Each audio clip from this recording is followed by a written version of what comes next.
Bro, పిఠాపురంలో పవన్ కళ్యాణ్ గారి స్థానం ఎలా ఉంది? ఒకవేళ ఆయనకి ర్యాంకింగ్ ఇస్తే ఎంతవరకు ఇవ్వచ్చు అని చెప్పుకుంటున్నాం.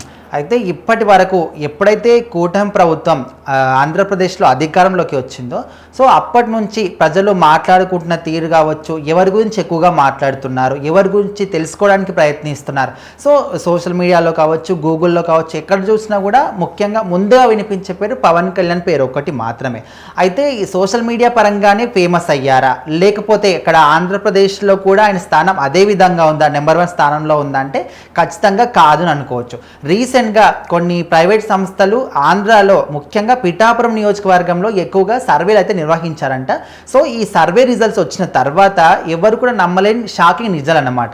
సో ఇప్పుడు ప్రజెంట్ జనరేషన్లో చాలా మందిని కూడా మీరు నెక్స్ట్ కాబోయే సీఎం ఎవరు అనుకుంటున్నారు అనే విధంగా అడిగితే ఖచ్చితంగా పవన్ కళ్యాణ్ పేరే చెప్తున్నారు ఆంధ్రాలో. ఎందుకంటే ఆయన సంపాదించుకున్న పేరు అట్లా ఉంది. ఎందుకంటే ఒక 10 సంవత్సరాల పాటు కష్టపడి ఎంతోమంది ఎన్నో రకాలుగా అన్నారు, మాటలన్నీ కూడా అవమానాలు కావచ్చు, నీకు అవసరమా, నీకు అసలు నువ్వు గెలవు, రాజకీయాల్లో నీకు ఏం అనుభవం ఉందని వచ్చావు, ఇట్లా చాలా మంది కూడా అన్నారు.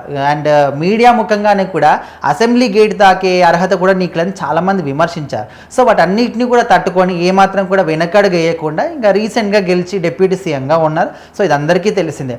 అయితే రీసెంట్గా చేసిన ఈ సర్వేలో వచ్చిన వివరాల ప్రకారం చూసుకుంటే ముఖ్యంగా పిఠాపురం ప్రజలు ఏం చెప్తున్నారంటే గ్రౌండ్ లెవెల్లో కూడా వాళ్ళు ప్రతి ఇంటికి వెళ్ళి ప్రతి ఒక్కరిని అడిగి కూడా సర్వే చేశారు. సో వాళ్ళు ఏం చెప్తున్నారంటే పవన్ కళ్యాణ్ గెలిస్తే మా నియోజకవర్గం డెవలప్మెంట్ అవుతుందని మేము చాలా ఊహించుకున్నాం, కాకపోతే ఇప్పుడు చూస్తే ఏమంత డెవలప్మెంట్ మాకు కనిపించట్లేదు అనే విధంగా అయితే ప్రతి ఒక్కరు కూడా చెప్తున్నారంట.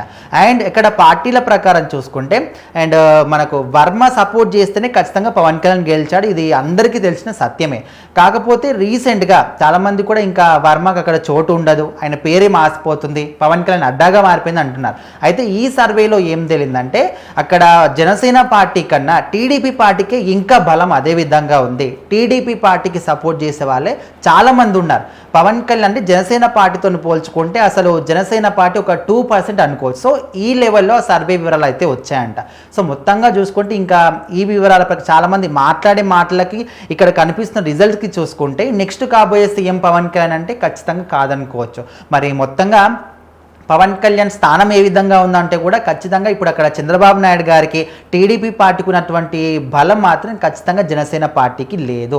మరి ఇప్పుడు ఈ రిజల్ట్స్ వచ్చిన తర్వాత అయినా పవన్ కళ్యాణ్ ఏమైనా తన క్యాడర్ని బిల్డ్ చేసుకోవడానికి ఎలాంటి పనులు చేస్తే మనకు ఒక స్ట్రాంగ్ క్యాడర్ బిల్డ్ అవుతుంది, ప్రజలు మనల్ని నమ్ముతారు అంటే బయటికి పవన్ కళ్యాణ్ అరవడం కానీ ఆయన మీద అభిమానం చూపిస్తున్నారు, సినిమాల పరంగా కావచ్చు, లేకపోతే ఆయన చేసిన కొన్ని మంచి పనుల ప్రకారం కావచ్చు. కాకపోతే గ్రౌండ్ లెవెల్లో సర్వేలు చేస్తే ఎవరి పేరు బయటకు వస్తుంది, ప్రజలు ఎవరిని నమ్ముతున్నారు, ఎవరిని కోరుకుంటున్నారు, సో ప్రజలు ఏం అనుకుంటున్నారో వాళ్ళు ఖచ్చితంగా అదే చేస్తారు. సో మొత్తానికైతే ఇప్పుడు ఈ రిజల్ట్స్ తర్వాత మరి పవన్ కళ్యాణ్ తన క్యాడర్ని బిల్డ్ చేసుకుంటారా, ఎలాంటి పనులు చేస్తారనేది ఇప్పుడు ఏపీ ప్రజల్లో మొత్తం కూడా ఇదే ఆలోచనలో ఉన్నారు. చూద్దాం మరి అసలు ఆయన అంటే ఆయన తరపున ఏమైనా చేస్తారా లేదా అని.